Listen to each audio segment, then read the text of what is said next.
What's good, everybody? So with February being an extremely stacked month for sneakers, it's only right for me to do a top 5 list. Now, this list isn't really going to be biased because, to be honest, I don't even think I'm really buying anything in the month of February, man. I don't know. Y'all can kill me in the comment section, but I can appreciate a lot of the shoes that are coming out in February, and it's crazy. And I know a lot of people are trying to go after a lot of these shoes. So I'm not saying that any of these shoes are bad. I'm just saying that for me and my collection, they just don't really do nothing for me. So without further ado, let's get straight into it.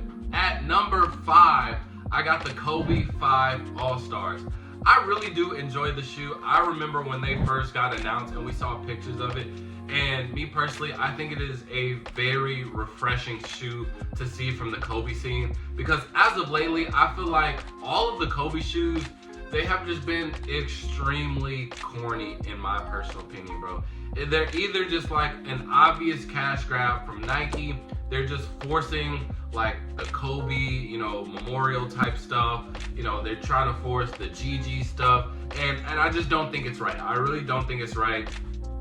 Nike should honestly stop doing it. I don't know what the talks are between Nike and Vanessa, but I'm pretty sure Vanessa even feels some type of way with a lot of these shoes kind of just being like obvious cash grabs. Like, I did not like the Kobe Halos. I really it's just a lot that just don't do it for me. But the Kobe 5 All-Stars, it's not an OG colorway either. And I also think this is a good colorway where they're doing something different. I do like the little stars that are embedded in the shoe. And I think this is like a design where it just doesn't feel corny. It feels refreshing.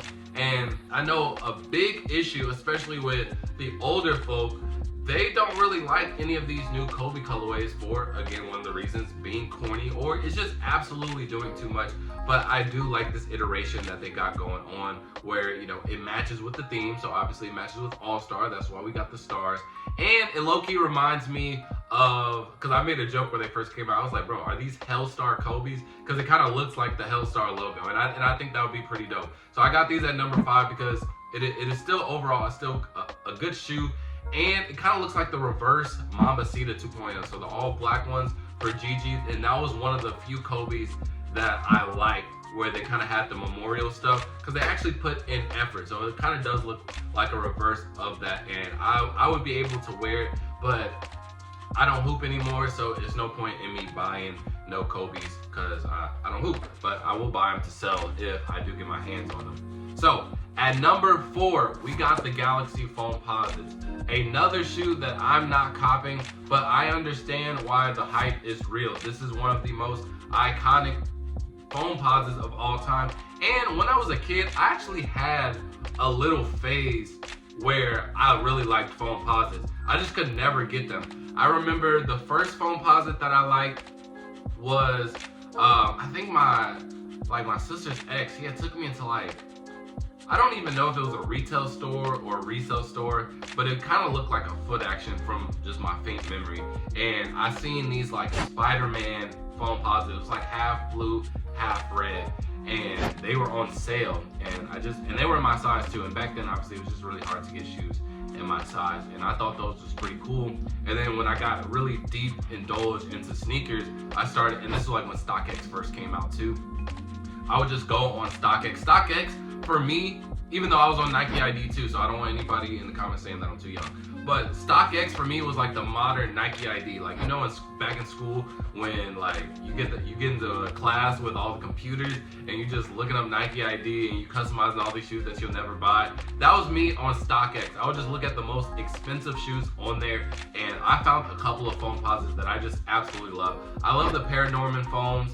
I don't even know what they're called, but it's this fluorescent foam posit with this Chinese lady on it. I think those are absolutely cool too. And then the Supreme foams. So I had a foam era. I just didn't have money back then. And now that I feel like I have found my identity with shoes and fashion, I just don't think that they fit. But the Galaxy Foam Posit is still an amazing shoe.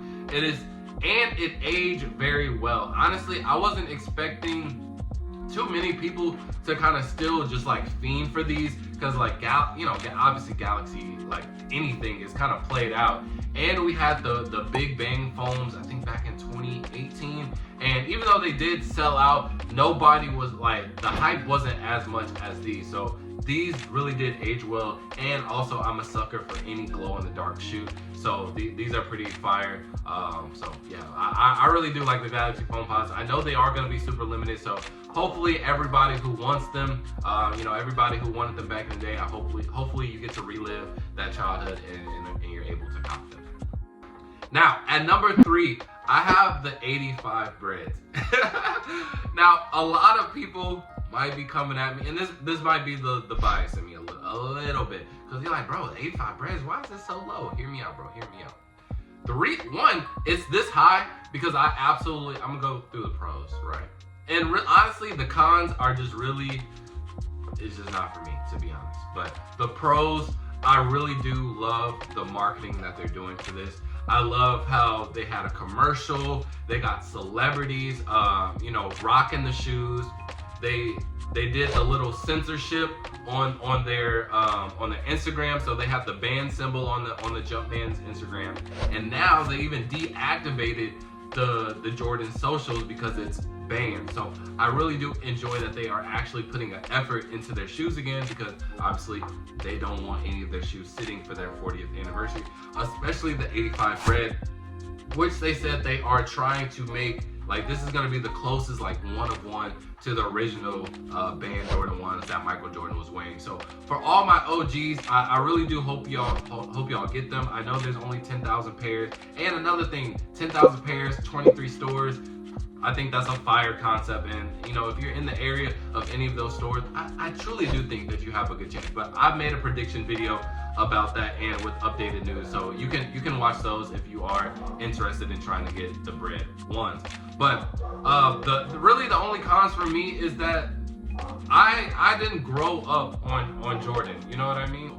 All of this, like, one-to-one, having the original shape and things like that really doesn't do anything for me, like, whatsoever. And let's just do it. Let's just put it out all right here. Hot take: I'm not the biggest fan of OG shoes. Y'all can crucify me in the comments. I really don't care.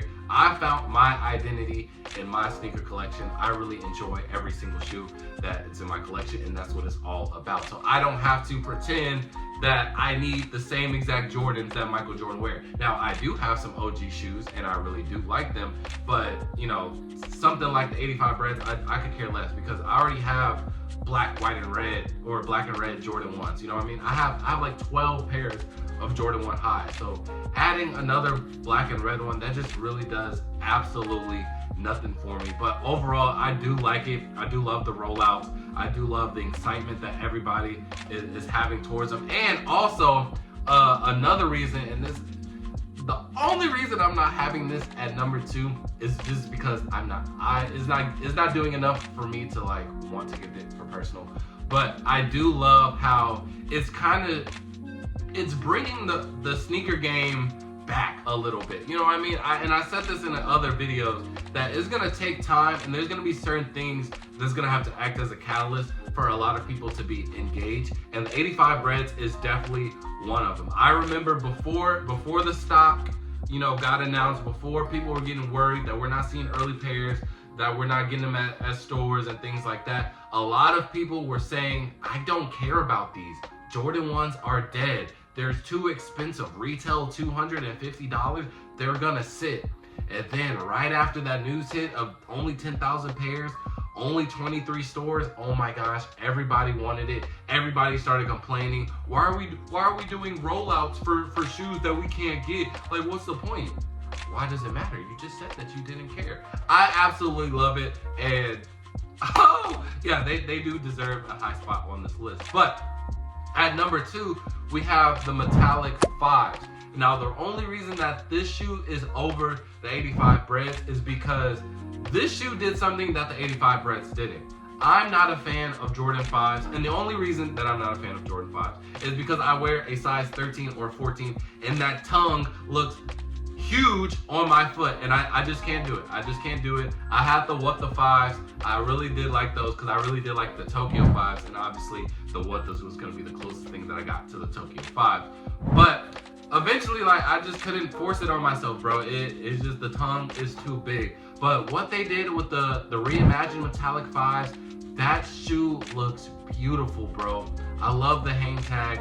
I love the white outlining on the upper, bro. I love the 3M. The quality looks so amazing, bro. It looks really, really good, to the point where, to this day, I got a couple more days. They come out February 8th, but I am still contemplating if I'm getting a personal or not. And to be honest, I'm probably not, because this shoe has had a lot of demand. I haven't had a shoe request in my DMs for a very long time, and I already have about 5 to 6 orders that I have to get. And you need to follow me on Instagram at @forthettoe_ if you're ever interested in shopping with shoes or just keeping up with me, because I just be posting my life on there. But yeah, man, the metallic 5s, that's just I actually really do love those, and I'm not even a Jordan. I genuinely, I think I have around 100 pairs of shoes in my closet. I don't think I have a single Air Jordan 1. Now, what the 5 was my only one, and I sold it. That's it.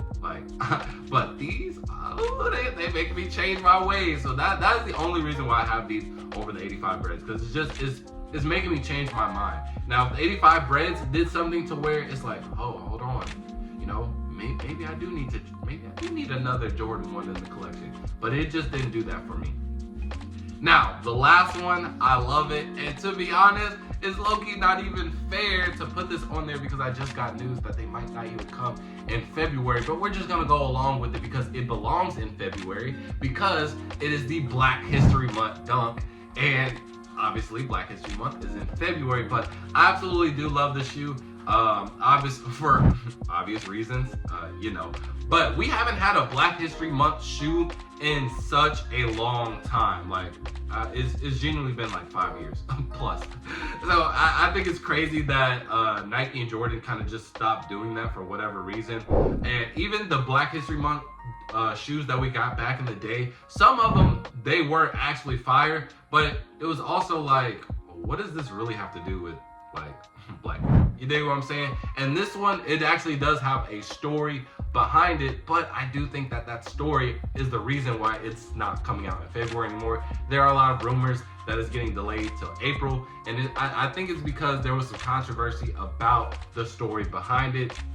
The Black History Month dunk is supposed to tell a story about the modern day cowboy and how, like, cowboys were originally black and things like that. And then a lot of people kind of have some think pieces on it about how, like, cowboy was originally used as a slur, and then some people saying that cowboys weren't originally black. And so I think Nike, I don't know, I think they're low-key kind of trying to, like, backtrack just so they can be politically correct. But overall, I like the shoe. I like the colorway. I like the packaging that comes with it. I love the details that comes with it. And this is also another shoe, because dunks are really played out, even SBs, because this is an SB dunk, but even SBs are played out. They're just so watered down. And this is a shoe where it makes me want to get another one of that model, even though I've stopped buying dunks a long time ago. So that's my top 5 list, bro. I think this is a super valid list.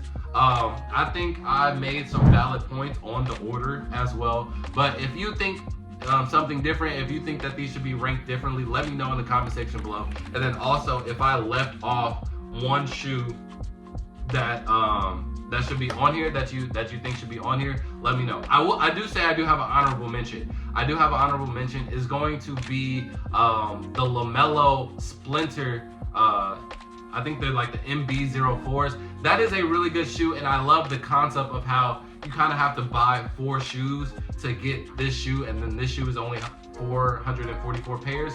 Now, the only reason it didn't make the list is because, one, it's basketball shoes, so it's like you're forcing someone to buy 4 basketball shoes, which is a lot. And then also, you only get a chance at getting the Splinter shoe. So I don't like that concept. But if I like translated this to like maybe a Jordan or something else where I like every single shoe that I'm getting, that gives me really like collector vibes, and I think that is a good concept to get people into the sneaker game. So that is also a good honorable mention. But you guys can let me know what you think should be on this list. And with that being said, flow out. Peace.